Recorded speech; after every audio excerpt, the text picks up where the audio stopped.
আসসালামু আলাইকুম। আজ শুনুন রাহিমের একটা সত্যিকারের গল্প যা আপনার জীবনেও ঘটতে পারে। এই গল্পটি আমাদের শেখাবে কিভাবে ছোট ছোট ভালো কাজগুলো আমাদের জীবনে বড় ধরনের ইতিবাচক পরিবর্তন আনতে পারে।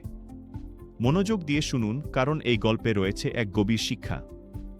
রাহিম অফিস থেকে ফিরছিল। রাস্তায় এক ভিখারি দেখে তার শেষ রুটি দিয়ে দিল।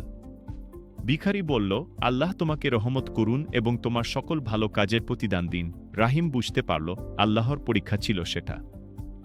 পরের দিন অফিসে প্রমোশন। বস বললেন, রাহিম, তোমার সততা, নিষ্ঠা এবং ভালো কাজের ফলস্বরূপ এই প্রমোশন। তুমি এর যোগ্য। রাহিম তখন বুঝতে পারল এটি আসলে আল্লাহর পক্ষ থেকে একটি পরীক্ষা ছিল, যেখানে সে সফল হয়েছে। তার ছোট একটি দান আল্লাহ তাআলা কত বড় পুরস্কারে ফিরিয়ে দিয়েছেন।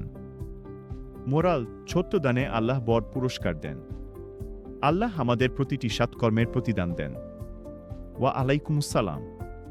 এই অনুপ্রেরণামূলক গল্পটি যদি আপনার ভালো লেগে থাকে, তাহলে অবশ্যই লাইক করুন এবং আপনার বন্ধুদের সাথে শেয়ার করুন, যাতে তারাও এই শিক্ষা থেকে উপকৃত হতে পারে।